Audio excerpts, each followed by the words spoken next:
Bonjour à tous, aujourd'hui nous sommes donc le 20 février 2025. Je suis de passage à Berlin. Voilà, je suis de passage à Berlin et juste le temps de faire une petite vidéo là pour rappeler l'histoire de Berlin vis-à-vis des Africains. Voilà, c'est très important. Hein, donc quelques jours de passage à Berlin et ici c'est très précisément Wilhelm Schrecher. Je me prononce très mal, hein, je ne suis pas très bon en allemand, parce que moi je ne sais pas l'allemand, mais c'est Wilhelm Schrecher. Wilhelm Schrecher, ceux qui s'y connaissent, ouais, j'ai fait exprès là, de filmer derrière moi, vous avez le panneau là, et ça s'est passé au 92, au niveau 92, et bien tenez-vous bien, c'est là qu'a eu lieu à l'époque, hein, combien au 19e siècle, hein, parce que c'est la fameuse conférence du Congo, le congrès du Congo, appelée conférence de Berlin, beaucoup plus connue. Et donc ça s'est passé à partir du 15 novembre de 1884, voilà, du 15 novembre 1884 au 26 février 1885, voilà, donc durant 4 mois, les Occidentaux, tous les pays européens, pratiquement eux tous, hein, alors peut-être pas à 100%, mais on va dire à 98%, étaient présents, notamment les États-Unis et tout ça. Voilà pour le découpage de l'Afrique pour leur propre business, hein, pour leurs propres intérêts, hein, le commerce et tout ça. Voilà. Donc eux, c'est ici le chancelier de l'époque, Bismarck, c'est lui qui a eu l'idée. Et puis avec des diplomates et puis des voyageurs là, de l'époque, comment on les appelle j'oublie le nom, mais vous voyez bien, hein, par le passé, on les appelait les corsaires, en tous les cas, ces gens-là, ce sont eux qui sont allés là-bas sur place en Afrique et puis ils ont commencé à trouver le moyen de partager l'Afrique, voilà. Établir les règles.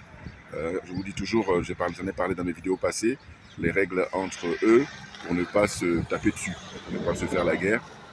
Même si malheureusement ça continue toujours la guerre au XXIe siècle, hein. Et c'est l'histoire humaine. Voyez-vous? Donc là, voilà, je suis posté ici. C'est pas très loin hein, de la fameuse porte de Brandebourg. Hein.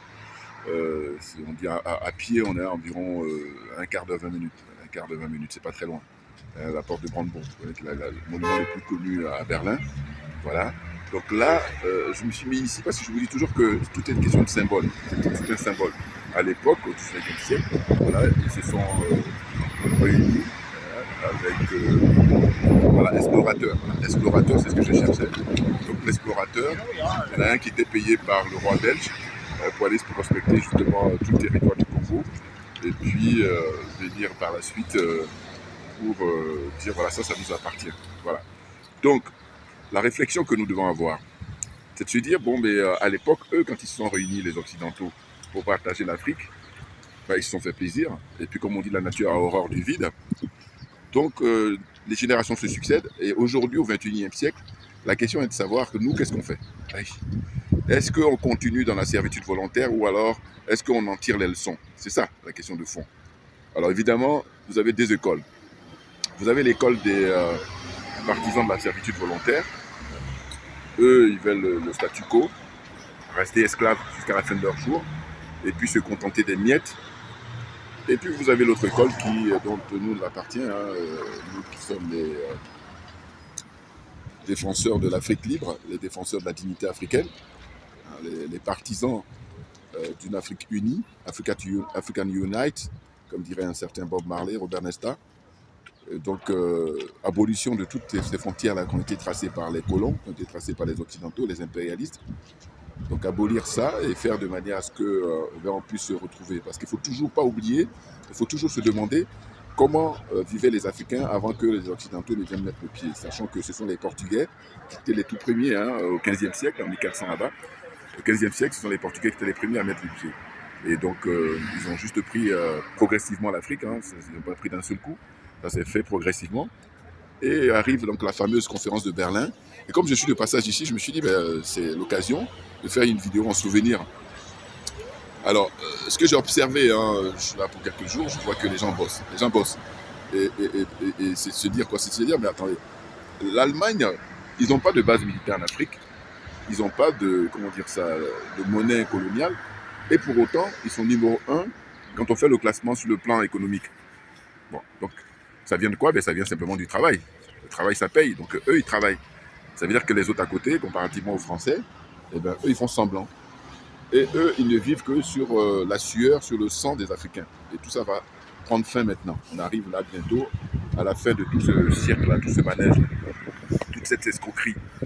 Et ceux qu'on doit saluer à ce propos, on commence d'abord par le président, son Excellence Vladimir Poutine, qui pour moi est un homme providentiel d'abord pour son peuple, un homme providentiel pour tous les pays africains qui veulent sortir de, comment dire, l'impérialisme et le colonialisme et de la France-Afrique.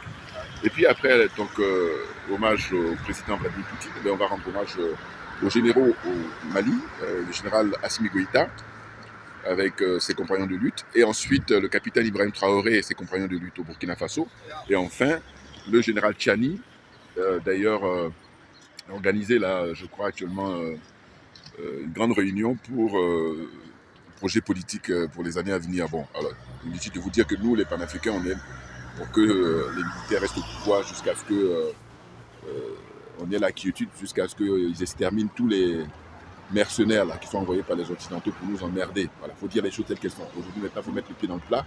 Il ne faut plus perdre son temps à traîner, à faire des langues de bois. Vous comprenez? Donc, à cette fameuse conférence de Berlin, eh ben, la France a pris sa part, l'Angleterre a pris sa part, les Belges, évidemment, leur part avec le Congo, Grand Congo, Kinshasa, et puis aussi le Rwanda et tout ça. Et puis les Italiens, un petit peu, les Portugais, voilà. Alors, pour l'Afrique, ceux qui ont le gros morceau, je reviens toujours, c'est d'abord les Anglais, et ensuite viennent les Français. Et après viennent les Portugais, et puis un petit peu les Espagnols. Voyez-vous? Donc les Allemands, étant donné qu'ils ont perdu la guerre, c'est ainsi que voilà, ils ont perdu leur colonie. Voilà. Parce qu'à vrai dire, si ils avaient gagné la guerre, eh ben, ils auraient pu garder leur colonie, sachant que les plus connus pour les Allemands, c'était... donc voilà, je montre exprès le panneau là, pour ne pas que certains pensent que je suis là à Paris et que je fais le malin.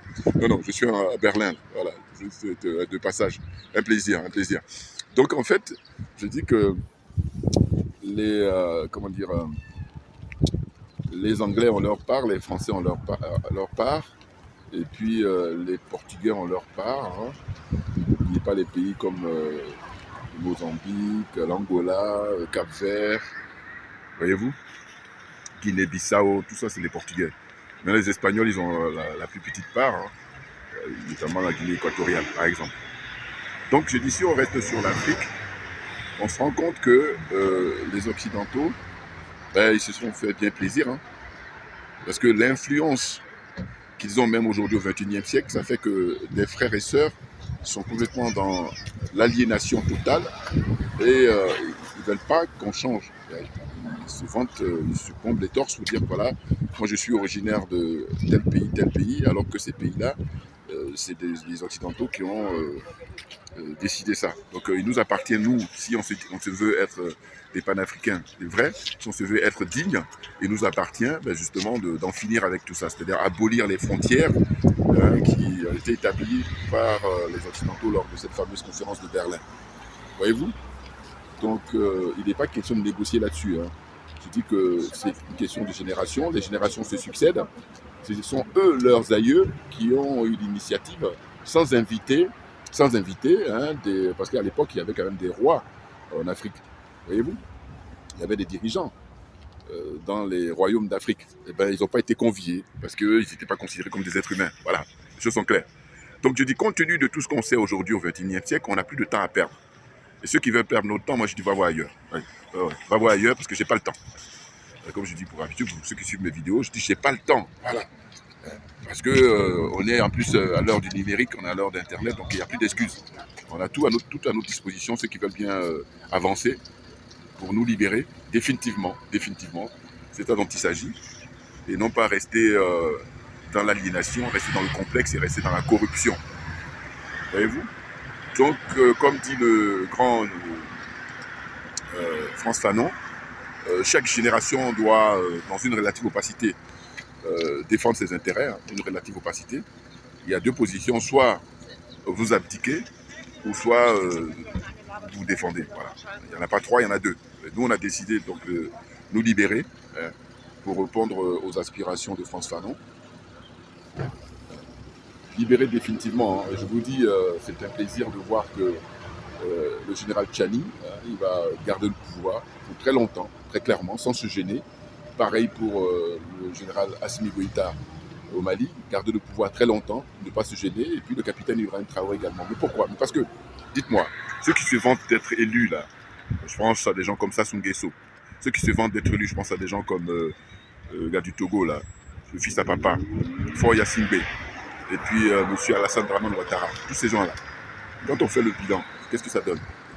Et ça donne que eux, ils reçoivent des miettes et puis en échange, ils continuent à faire le sale boulot pour les Occidentaux.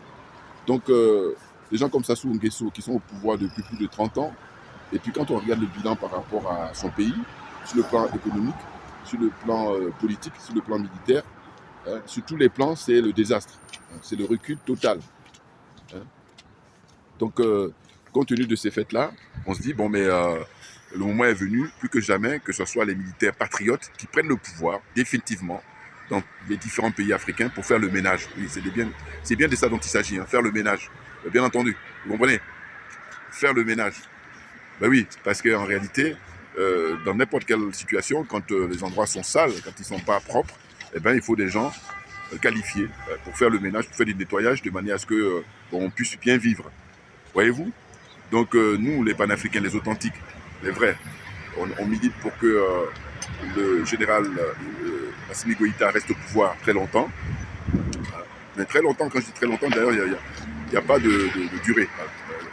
La durée indéterminée. Voilà, tout simplement. Ah oui, là on est à l'aise. Hein. On est à l'aise parce que je vous dis, quand on voit les exemples de tous ces dirigeants-là, les potentats, là, Paul Biya, là, il a plus de 40 ans au pouvoir, le bilan c'est la catastrophe au Cameroun. Hein, qui encore? Vous voyez bien, hein, les dictateurs africains, là. Eh bien, eux, l'Occident les soutient, mais pour faire le sale boulot. Donc, ayant compris ça, on ne va plus perdre notre temps, on ne va plus se gêner, et on va dire soutien total, indéfectible aux militaires au pouvoir au Mali, aux militaires au pouvoir au Burkina Faso et aux militaires au pouvoir, comment dire, au Niger. Voilà, très clairement.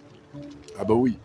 Je vous dis ici, là, je suis là depuis quelques jours, on se promène dans les rues, on voit que les gens bossent. Les gens bossent. Ah oui, ouais. Donc maintenant, le moment est venu parce que les colonies françaises puissent se libérer définitivement. On ne va plus perdre du temps là. On a commencé par les bases militaires et ensuite c'est le franc CFA qui va bientôt tomber. Et là, ça va être une joie immense de toute l'Afrique pour qu'enfin, au XXIe siècle, l'Africain retrouve sa dignité. C'est ce qui lui manque. Voyez-vous, on a les énergumènes là, qui sont là à nous embêter, à nous emmerder, mais on n'a pas le temps. Hein. On n'a pas le temps. Parce que le combat que nous menons, malheureusement, si on peut le dire, mais je veux dire, c'est pour eux aussi, bien entendu. Nous, voilà, on a une démarche inclusive. Alors que eux, leur démarche, elle est exclusive. Voyez, et donc, si vous faites bien des études là-dessus, vous allez voir que eux, leur démarche concerne qu'une ultra-minorité qui ne représente rien du tout, même pas 1% de la population, c'est vous dire, voyez. Alors que nous, le combat que nous menons, c'est pour tout le monde. Même ceux qui nous sont hostiles, ceux qui nous combattent. Vous voyez, mais parce que nous sommes dans la vérité, alors que eux, ils sont dans le mensonge, un mensonge permanent. Et quand le moment viendra, évidemment, comme d'habitude, ils vont retourner leur veste. Parce que c'est leur nature. Et comme on le sait, c'est pour ça qu'on n'a pas envie de perdre du temps. Voilà. Donc là, je reviendrai prochainement, hein, quand l'occasion va s'y prêter, pour faire des vidéos avec plaisir. Et donc je me présente, Djoubian, c'est mon surnom sur le net. Et puis je suis accessoirement, mais accessoirement seulement spécialiste de la France. En revanche, je suis un authentique panafricain, un panafricain très convaincu. Voyez-vous? Ah oui, non, c'est tout un symbole. Hein. À l'époque, je vous dis, le roi belge, et il a payé un explorateur là, qui lui donne de l'argent, et l'autre, c'est lui qui était chargé d'aller faire la prospection. Et puis il revient avec ses cartes, et puis il lui dit voilà, ça nous appartient, enfin ça vous appartient, ça vous pouvez faire ce que vous voulez, voilà. Et donc tout ça maintenant est révolu, et pour les générations à venir, il faut remettre à l'Afrique ce qui appartient aux Africains. Voilà. Merci beaucoup pour votre attention, et puis merci pour votre fidélité. Et à très bientôt, comme j'ai pour habitude de dire, on lâche rien, mais parce que c'est nous qui avons raison, très clairement. Merci bien.